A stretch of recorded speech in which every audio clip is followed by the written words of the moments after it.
Ya, Bapak Ibu, saya kebagian berbicara tentang marketingnya. Kalau tadi digitalnya, kalau saya sekarang tentang marketingnya. Sesuai dengan judul materi hari ini adalah salam perkembangan UMKM warga Saluyu. Kalau saya ngambil garis bawah di sini, garis besarnya UMKM. UMKM itu apa, Bu?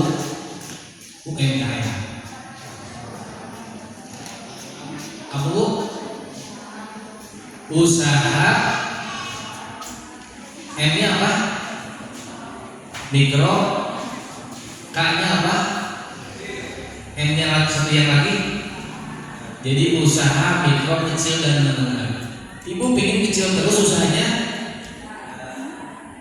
Nah, saya akan bikin strateginya supaya ibu tidak kecil terus, malah makin besar. Ya, baik.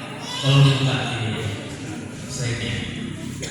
Nah, ini Bapak Ibu sekalian, ya, klasifikasi UMKM kita ini. Jadi kalau ibu yang kebetulan dikategorikan mikro itu asetnya punya 50 juta, ya, dan penjualannya 300 juta minimal. Itu yang mikro. Nah, sekarang yang kedua, kecil, usaha kecil. Ibu punya aset, punya kekayaan sebesar 50 juta sampai 500 juta dan penjualannya 300 sampai 3,5 miliar. Itu yang dikatakan kecil. Satu lagi ada yang namanya menengah, ya. Kekayaannya 500 juta sampai 10 miliar dan penjualannya 2,5 miliar sampai dengan 50 miliar. Jadi ibu pingin yang mana? Pingin yang mikro, pingin yang kecil, pingin yang menengah. Nah, kalau gitu kita upgrade ibu ya, dari kecil menjadi menengah dulu lah. Yang menengah, kecil dulu. Bagaimana caranya supaya kita ini dari kecil, dari mikro ke kecil? Gimana caranya? Ikuti Bu apa yang saya sampaikan ini. Mudah-mudahan ini menjadi ilmu buat kita semuanya. Ya, next. Nah, ini syarat-syarat menjadi wirausaha itu harus berjiwa wirausaha. Ya. Ibu syaratnya ketika dikatakan wirausaha, syaratnya harus memang jadi wirausaha itu pancen. Jadi kalau ditawarin kerja teman-teman nggak mau, saya ingin wirausaha, itu adalah syaratnya. Yang kedua adalah teknik bisnis, teknisnya. Gimana caranya?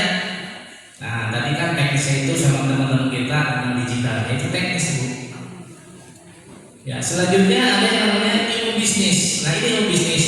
Tadi ada pembicara tentang digitalnya. Saya akan bicara mendorong supaya ibu termotivasi hari ini. Ya, bagaimana caranya supaya ibu termotivasi untuk usaha? Yang namanya usaha, kata Pak Kades itu tadi bukan modal, tapi kemauan. Itu modal yang paling utama, kemauan. Ya, next. Nah, ini permasalahannya yang sering kita hadapi oleh UMKM ini Bu. Pertama, kurangnya kesesuaian dana yang tersedia yang dapat diakses oleh UMKM. Benar nggak Bu? Masalah dana itu ya. Masalah dana, masalah modal itu yang paling utama. Padahal tadi saya bilang kan Pak Kadis bilang modal usaha itu bukan modal, tapi apa? Ide, ada kemauan. Itu akan jadi usaha. Percuma ibu punya modal 500 juta tapi nggak punya ide, jadi nggak usaha. Tidak, karena ibu hanya ngawang-ngawang terus. Yang ngawang-ngawang terus. Berarti ibu punya modal 500 juta, tapi ketika ibu tidak punya uang 500 juta, dia punya kemauan. Apakah akan terjadi nggak bisnis ibu? Akan terjadi, pasti. Yang kedua adalah biaya transaksi yang tinggi yang disebabkan oleh prosedur